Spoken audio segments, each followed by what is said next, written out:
Hello and welcome to the Vinyl Vault. My name is Tony, I am Parker. and today we're talking about our latest album that we'll be taking a look at, and we're going to go straight into it. It is Untitled. untitled because it is Led Zeppelin IV, if you will. It's a common name. It is a common name. This is obviously the fourth album by Led Zeppelin after the success of their previous ones, and a little more critical look at the third album. Yeah. They decided let's combine some of the 1, 2, and 3, some of the elements, and build considerably one of the greatest albums ever. It's interesting because Led Zeppelin's first album was just titled Led Zeppelin, then Led Zeppelin II, then Led Zeppelin III, and then they just decided to not name this one. And then obviously the public kind of just determined its name would be Led Zeppelin IV. I've always known this album as Led Zeppelin IV. Yeah. It's just one of those things. If not Led Zeppelin 4, then Zoso, which we'll talk about in later. Zoso. But another interesting thing about it is that it also doesn't even say Led Zeppelin on it. Not even on, maybe on the actual vinyl, which we do have. We'll get to that in a minute. Yeah. But yeah, in terms of, if I didn't know that this was one of the most classic, the most celebrated rock albums of all time, I couldn't tell you who made this album. Yeah, absolutely. And that was a bit of the point, as they were having a bit of a crisis because the third album didn't do as hot.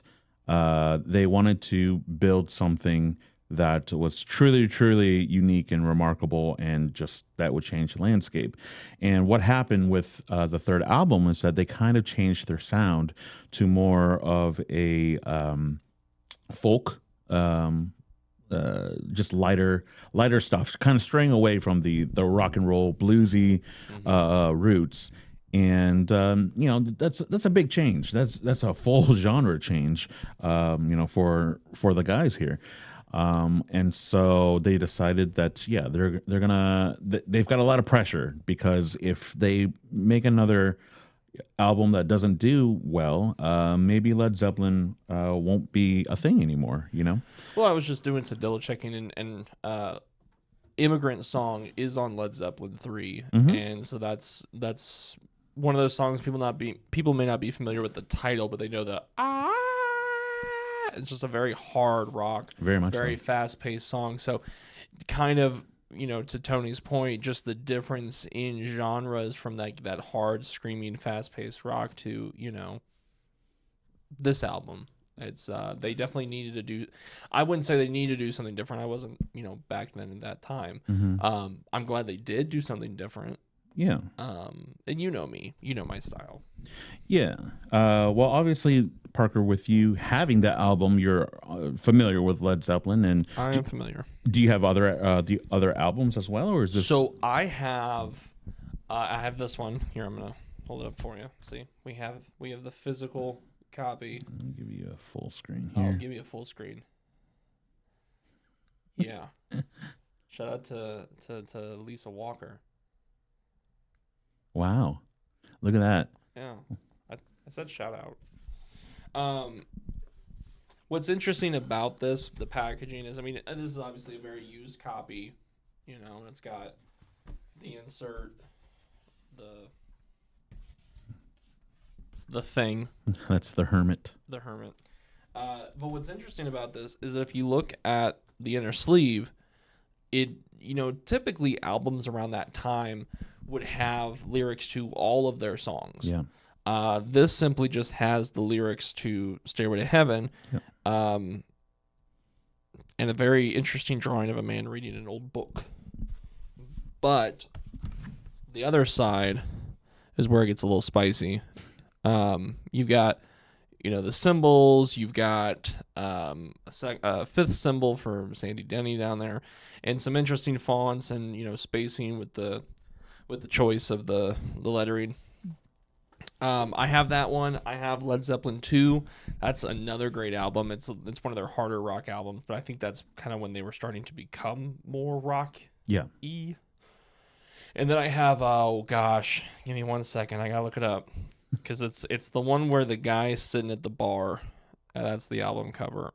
In Through the Outdoor, Mm. and I got that one because of Fool in the Rain and All My Love. Mm. So a decent amount. I know that a lot of Led Zeppelin collectors, they really like the earliest stuff. They're not big fans of Coda and things like that. So, but it is what it is. Uh, so What was your first exposure to Zeppelin? my mom was married to a gentleman here in Springfield, and he always listened to US 97 Hmm. all the time. And so I remember, because we talked about how when I was a kid, I grew up listening to, like Tony Braxton, Whitney Houston, soft rock, yacht rock, things like that. But whenever he was driving this car, it was always US 97. And so my first experience to, Led Zeppelin, specifically Black Dog, was a very popular song Mm-hmm. on classic rock stations. Um, and so I remember listening to Zeppelin at an earlier age, but just one of those things where you don't put two and two together because your brain is still, in some cases, still forming. And so once I'm able to put the pieces together, I'm able to more appreciate Led Zeppelin. But yeah, the exposure was inadvertent at a young age, but Mm. not regrettable. Gotcha. For me, it was actually my one of my closest friends at the time, where I was still in the beginnings of my journey with like Metallica, and I kind of deemed them my favorite band. My friend, his favorite band was Led Zeppelin, and when we signed up for AOL Instant Messenger AIM, we needed screen names and so usernames. So as an idea, we like, oh, let's use our favorite band names and do something with that. And the best we could come up with was Zeppelin is God and Metallica is Lord. Some people would agree with that. Yes. So with that, I'm like, okay, I'm not familiar with this guy, this gentleman, Led Zeppelin. Mr. Zeppelin. Yeah. And so I, kind of asked like, okay, what is this? What is this Zeppelin guy? And he's like, no, it's a band of 4 people. And he showed me Stairway to Heaven and was completely blown away. And I would later buy a like greatest hits. Yeah. And that's really helped me, really get into the discography and, more exploration into the band. So, yeah, that's Well, Led and you Zeppelin. couldn't go to any high school in America without seeing, one kid wearing a Led Zeppelin shirt that he got from Hot Topic. Right. Name 5 songs, Tyler. Well, speaking of naming a couple of songs, what were your tops and what were your lows? Well, so I've listened to this album several times. I put it on. I put it on the turntable every once in a while. Like I mentioned before, I've listened to singular songs Mm-hmm. a lot more growing up. I This album gets a lot of praise, and I think some of it is justified. But I wonder how much of the praise is carried by what I consider the top 3 songs. Okay. So for example, I've got at number 3, I've got When the Levee Breaks. Mm. Um, I think that's a great song. I think John Bonham does a really good drum work, and I have done some reading in the past about how they've crafted these songs and Yeah. the unique ways that they've recorded them. I do not remember all of the fun facts. It's definitely worth your own reading. And then for a tie, I have Misty Mountain Hop because I love the organ use in that. Mm-hmm. And then Black Dog. I think the drumming is so what's the word I'm looking for? Gosh, it's a synonym for like valued or like needed. Mm. Intricate? No. Pivotal, maybe.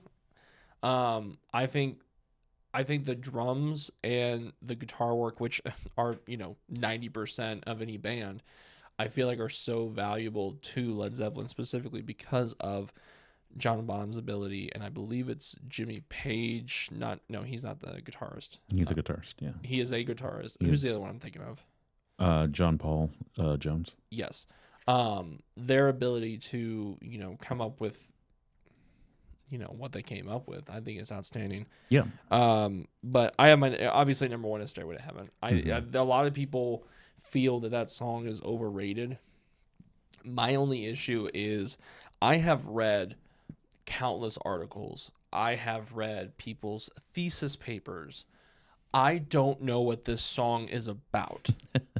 And I can't find, and if it's out there and I just haven't seen it, please feel free to correct me, but I have not seen anybody with facts on their side explain what this song is truly about. Now I understand, the lyrics are kind of pretty obvious, here. I've got them right here on the record. There's a lady who's sure that all that glitters is gold and she's buying a stairway to heaven. All right, so I can interpret that as that she's probably close to death. And then there's a sign on the wall. She wants to be sure because she knows some words have two meanings. And then it gets into things like, if there's a bustle in your hedgerow, don't be alarmed. That's just a spring clean for the May Queen. What are we talking about? Your head is humming and it won't go. In case you don't know, the piper's calling you to join him. So I don't know. Tony, Okay. do you know? I have some ideas, and most of them are other people's and their interpretations of it, and that's more or less has become mine. If I will, real quick, so that we can really focus on it, my top three was Black Dog, Rock and Roll, and then Stairway to Heaven. Yeah, I know that Stairway to Heaven. It's Very not, controversial. It's not that. We'll get to that. Okay. So with Stairway, there's two characters. There's the lady and there's the piper. And I think what it's supposed to be is it's two paths, and that's one of the lyrics. There's two paths that you can go, and one is a materialistic version and a more spiritual, and basically they're all trying to head to heaven or reach enlightenment. And there's the lady is trying to buy a stairway to heaven, so she's seemingly a person that has the ability to purchase the most sought after thing, a guarantee to go into heaven, whereas the piper has to go a different route without all of that. And I think Robert Plant's ideas stem from there's only one real path, and it's the story of those two kind of going the different paths that all lead to finally ascending up to heaven. And yet at the very end, the lady is still trying to buy a stairway to heaven. Therefore, she never got to it, or is still trying to this day, kind of a thing. Kind of makes you wonder if she ever deserved to be there in the first place. And that's the question of like, who is the lady, who is the piper. But just as the lyrics say, sometimes words have two meanings, that maybe it's not necessarily a individual person or character known as the lady or the piper. It's you as the listener, that it's your paths, it's the directions that you want to go. Are you going to pay your way into heaven, or are you going to live your life to earn your way into it? It's giving Billy Zane on Titanic vibes. Please explain. So Billy Zane's trying to get off the Titanic, Yeah. and so he just grabs a random kid and basically just forces his way onto the boat. And then what about Jack? He's the piper. He's the piper. He paid the piper. And correct me if I'm wrong. I'm like 99% sure at least one of the members of the band has passed. I believe John Bonham. John Bonham is has passed. for sure. I don't know if we're ever going to truly know what this song is about. I think that's a great interpretation. I'm saying from the mouths of the remaining members. I don't know if we'll ever get that official. Robert Plant also has said that it is written vague so that you can interpret it. So I hate that. Yeah, but that's the beauty of art, is that it's not just for one person, So I'm gonna roll my eyes now. well, for you, I'm just the kind of it's person. confused, but you like it. I'm just the kind of person where it's like, if you're gonna write a song that is that metaphorical, Mm-hmm. You just want an answer. Have an explanation ready just in case it becomes one of the biggest hits of the 20th century. You don't think just in case. You don't think it should have your own personal meaning to it? You're starting to sound like the lady in this situation. I'm saying that if I write a song about a specific story or an emotion or a feeling, Mm-hmm. and I want my audience to understand that feeling, I'm going to make a very apparent attempt. And if you don't understand that feeling, I'm going to tell you in some sort of way, whether it's in the press or a documentary or a music video, that this is the true intention of the song. Yeah. I feel like it's kind of like the Crash Test Dummies with their song Yeah. That song's vague. Yeah. Okay, cool. That song sucks. I wish like that's my only issue with this album, is that I wish I knew what the true meaning, when he sat down and wrote the song, what he was trying to create with his words. Well, okay, so let's talk about what this album, how it kind of like pieced together. Okay. Now they all lived together in this home for a series of months to write this album, so that they can just strictly write about it. And at the time, they were all huge fans of like Lord of the Rings, and so a lot of the lyrics and themes are completely lifted from Lord of the Rings lore, and from the album cover with the man with the bundles, on his back.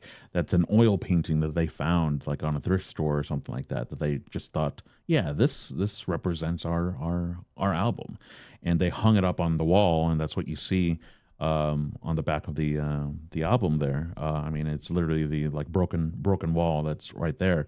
I mean, Black Dog was a dog that showed up, at the house itself. So what you're saying is everything has a meaning.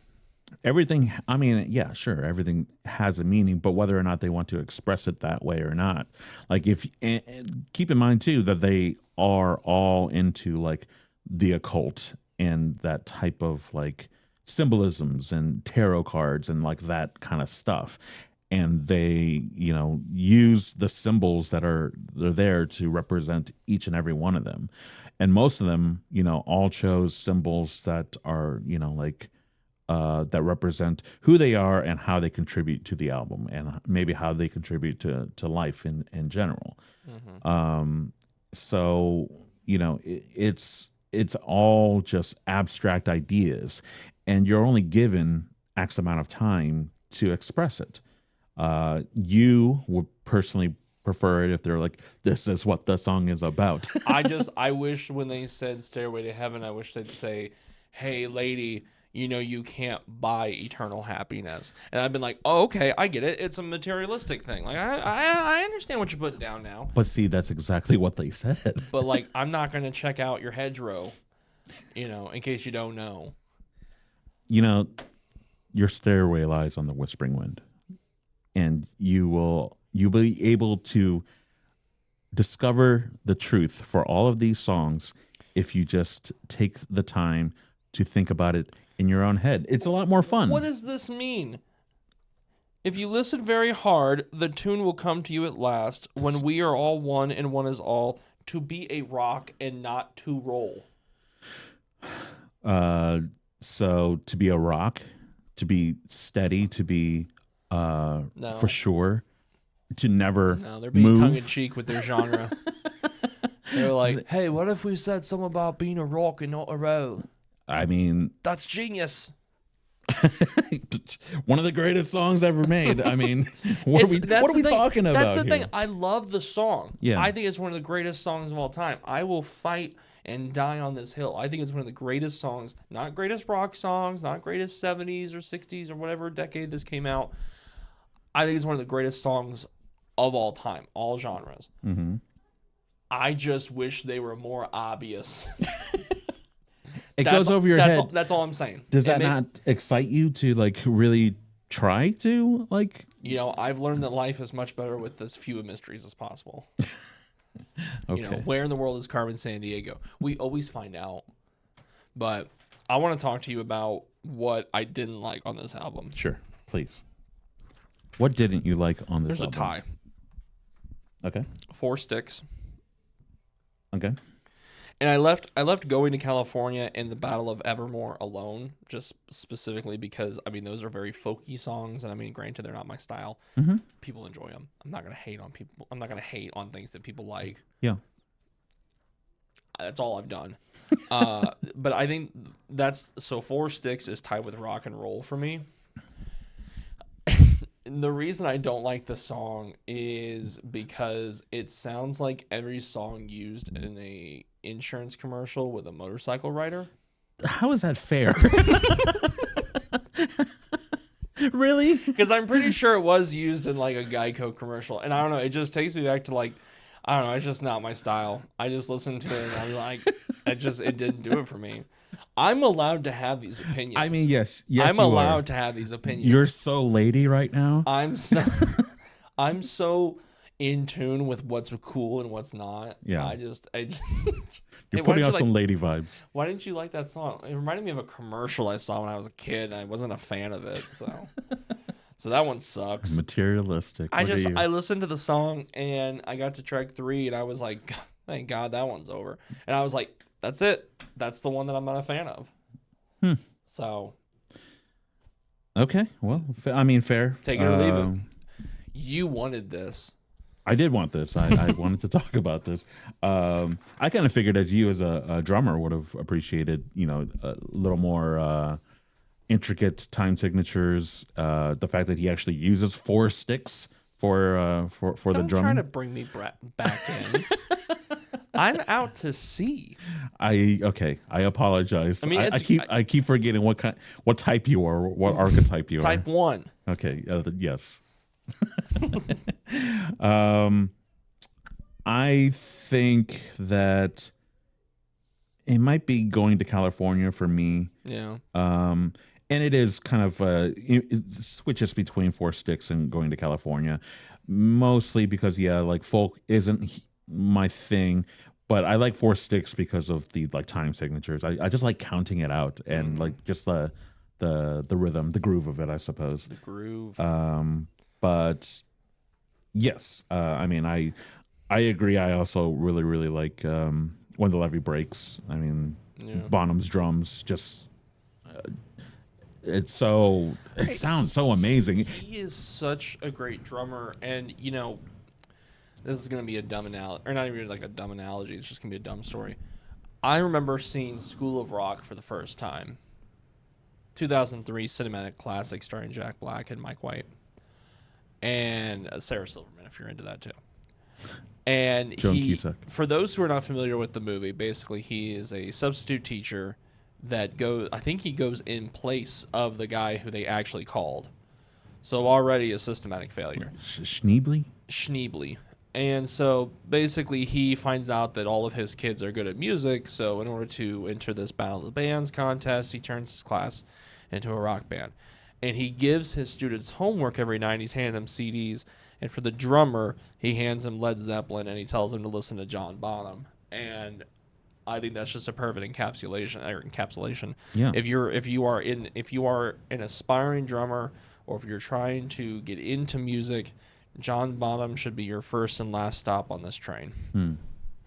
Yeah, I mean, Jack Black and you are correct in this example. Yes, that just we talk about the stink face, the stank face that you get. I mean, every time that the very first bass drum hit, you just hear it ringing. Inside the house, you hear it and you feel it in I your soul. And I then when think the that's how harmonica comes in, they did that on purpose. I think they recorded the drums. I think when they did this specific song, they recorded several different tracks in different rooms and then overlaid them to get that echoey sound. yeah. And cool fact, it's Jimmy Page that produced this album. So not only is he an amazing writer, of the music and the riffs and everything, he also produced it. So the sound that you're getting, very, very specific. Um, the when the drums come in on Stairway, like coming in, that's I think their second take, because the first take everyone thought was perfect except for Jimmy Page, and Bonham was annoyed because like that was a good take, so he sarcastically went in harder, to go into it, and it just made it feel that thicker, and fuller whenever the drums come in. Do you think John Bonham or Neil Peart is better? I mean, there's technicality difference between them. I think Bonham is more influential. I think he, is capable of just he has got tasty fills.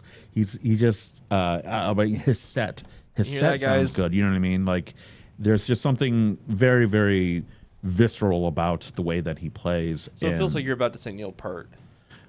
Oh, no, I think Bonham is a better drummer. And again, if we're gonna have a conversation about a new drummer trying to learn how to play any type of, drums, but also specifically rock and stuff, yeah. I mean, he's a great start. Not everyone likes, the progressive technical, That's true. stuff, That's that true.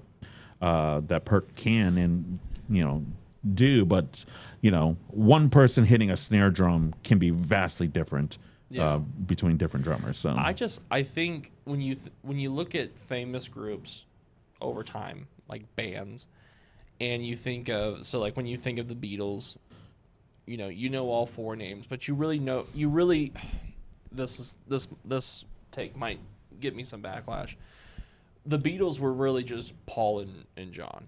I mean, we all knew about George and Ringo, and we knew about the contributions they made. But when I think of like the Beatles, I think of John Lennon and Paul McCartney. sure. I think Led Zeppelin is one of the bands that every single person in that group, you know their name if you are as much of a diehard classic rock guy or just a rock fan in general. It's almost like oh gosh, I can't remember their name. I want to say like the Highwaymen or like the Bandits or something. I can't remember their name. Basically, like Waylon Jennings, Willie Nelson, uh, some like big names got together and they would make country music together, but they were never a band. It was like an ensemble, like an all-star ensemble, Yeah, like a super group. like a super group. Yeah. And I think Led Zeppelin was probably the first super group, and they just didn't even mean to make it so. They just had such great chemistry and such great talent between the four minds of Jimmy and Robert, John Paul. Maybe. I mean, they got their name as sort of a somebody said that they're as useful as a Led Zeppelin. And they're like, oh, that's funny. Let's have that as our band name. No. So there's at least one guy that did not like their sound. I just when obviously history looks fondly on Led Zeppelin, Yeah. and no, I don't think there was any scandals. Was there any scandals? No, I mean, none that take over the music or the musicians that's in true. themselves. I just think it's a great album from a great group of great musicians. I Yeah. think this was an excellent pick. Thanks. So yeah, any final thoughts on Led Zeppelin IV? I think this. I don't know if this. I was looking at the ratings on this album, Mhm. and I couldn't find anybody who gave it like a bad rating. I don't know if it's in my Mount Rushmore of albums overall. It's definitely in the Mount Rushmore of classic rock albums. Sure. Yeah. Um, that's just how I feel about it. I think it's a great album. Yeah, I concur. It's definitely one of the greatest rock and roll albums of all time. And there's several accolades that they got throughout the years of it being considered one of the best albums from like Rolling Stones and everything like that. So, yeah, I mean, I'm glad that we are in agreement of an album for once. Very rare achievement, folks. So any idea for next week? It depends. I don't know if I want to go to 2002, 2003 pop rock, or if I want to stick to the 70s with classic rock as well. We try to diversify our portfolio. Yeah. But we also know good music when we see it. Yeah. So, I have a list of like 2 or 3 albums in my head, Okay. and basically whatever Tony picks determines that next pick, because if he picks like a 90s country album, I can't be like, well, I guess we'll go George Strait the next week. We can't repeat ourselves. So this is all Tony's fault. That's what I'm trying to say. You're welcome, America. So, but we'll have another episode next week. And Tony, I know you've got some stuff going on as well for our digital queue. Did you want to plug any of your other work? Sure. Yeah. We will be unveiling a special event for ozarksfirst.com very, very soon. And with that comes original content. And that original content will be very similar, to what we're doing here, but maybe more towards a different medium, like films and TV shows and things like that. And then truly original stuff where I will be a part of a very, very unique show about conspiracy theories and all sorts of things. And I'm really excited about it.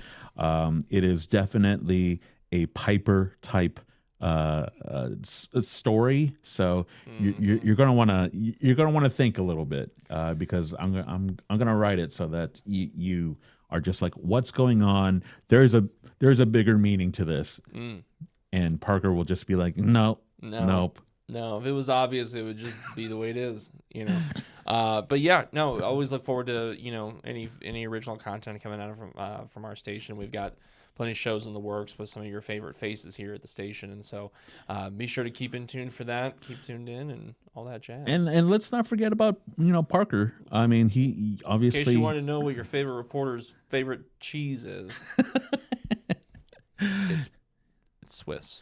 We are also unveiling this month. Parker and I took a little. Let's just call field it, trip. a little field trip to a local haunted house, and we get to see Parker, be a victim to the ghouls and goblins that are out there.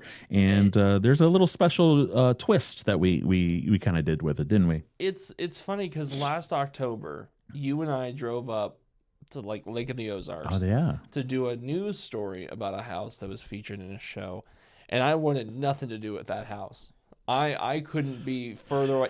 You couldn't even ignore the tears of joy as we were driving away, because I just didn't,